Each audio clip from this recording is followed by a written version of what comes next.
In the last installment, I gave you an idiot's guide on getting started with these cheap and simple to use heltec V32 boards with Meshtastic. I hope it inspired you to get one or two yourselves and start playing with this amazing radio system. The feedback on the video was certainly encouraging. Today we'll be looking at making deployable nodes using these boards for short and long-term use. The great thing is that using the products I'm about to show you, you can tie a basic heltec board into one nice little package. I came across this fantastic case from IKB3D which can house your heltec board and keep its delicate components safe from damage. So I ordered one, and the second it came I ordered another. Now this isn't a sponsored video, I have no connection with the guy that's making these, but I highly recommend them. Before we continue, I'll give you a quick overview of the heltec board in case you're new to LoRa and didn't see the last video. The simplest piece of kit to use is this, the heltec LoRa V32. It's sold to cover multiple bands and comes with an antenna. Of course, this version is the EU868 board. It's designed to be used with LoRa or long range, which is a proprietary communications technique in which little devices like this can talk to each other. Better still, they mesh to create networks. This means that you can set up an ever-changing and growing community of nodes that will talk to each other off-grid, ideal for emergency situations or just radio nerds like us. Many people might be put off thinking that you have to solder components or build these, but they literally work out of the box, and all that's required is an easy software flash. The antenna plugs into the UFL or IPEX connector and they run off USB-C power. Of course you can wire up external batteries and all sorts, but in the first video I kept things simple. It has two buttons, one for scrolling through the little display and the other for resetting the power. The antennas that come with these are small, but you'll be surprised how good these can be with the right conditions. Like any radio system, outdoors as high as possible will give you the best chance. In part 1 of this series I showed you how to configure this board easily to run Meshtastic. If you want to take a look at that video, then I'll link the description below.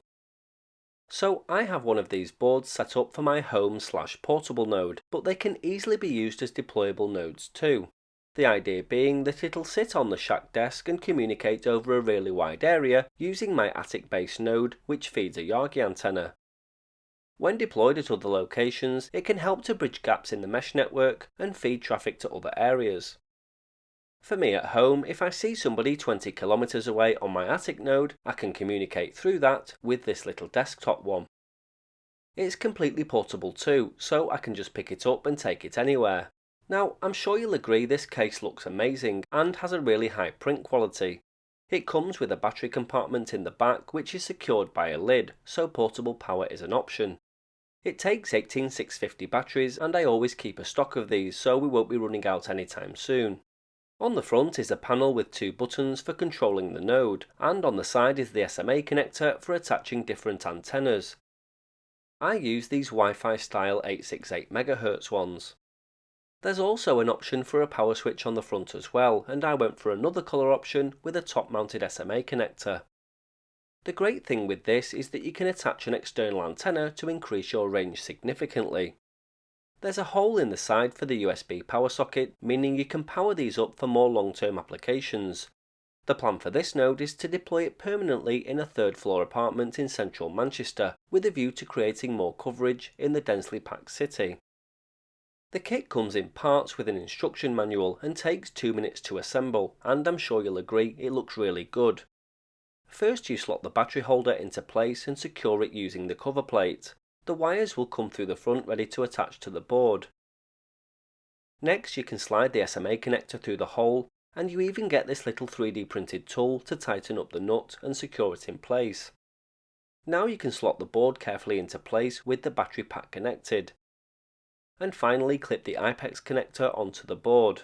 All that's left to do is pop the front cover on and attach an antenna, and your desktop node is ready to run. I'll leave a link for these cases in the description below. I'm using these great Ulefone Android phones with these nodes. They're rugged for extra protection out in the field, handy for if you're climbing up hills in the elements to deploy nodes outdoors. You can run multiple nodes off one phone, but I find it less confusing using one device per node, and I have these phones that would otherwise be seldom used, so why not? One other thing to note is that you can run the node off your phone for power. I do have reviews on these phones on the channel, which I'll link below. So now let's take it out and see if we can communicate back to my home node from in the town. I've put false locations on these nodes for obvious reasons, but I'll head to a couple of spots and see if I can make a connection. The idea being that hopefully when I'm in an area with challenging terrain or buildings, the home node will feed traffic from further afield to this handheld node. The home setup is another heltec board on a Yagi antenna in the attic, beaming across town. I'm not expecting any issues with hitting home, as I've received stations almost 40 kilometers away directly on the attic node. So I'm here at my first location, and it's in a bit of a dip in this railway cutting. I was hoping to demonstrate how well this portable node receives distant stations through the node at home in the attic, but this whole setup is that good and the band works so well, I'm receiving nodes out in the town anyway. However, this node is still picking up through the home node, and the principle of using it as a repeater still works. I went to my next location higher up the hill, which is on the side of my home Yagi, meaning my portable node wasn't relying on it. You can see some distant points here like Manchester Airport,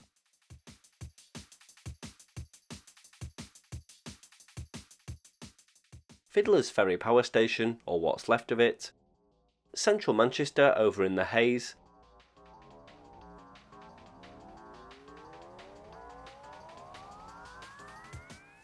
and Winter Hill Transmitting Station, so a really good takeoff.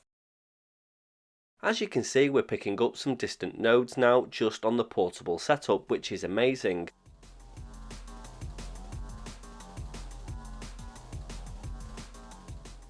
I put a test message out on Long Fast, which is the public open channel, and Bryn from over in Wigan came back.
So as you can see, some pretty impressive results there using Meshtastic and these inexpensive heltec boards.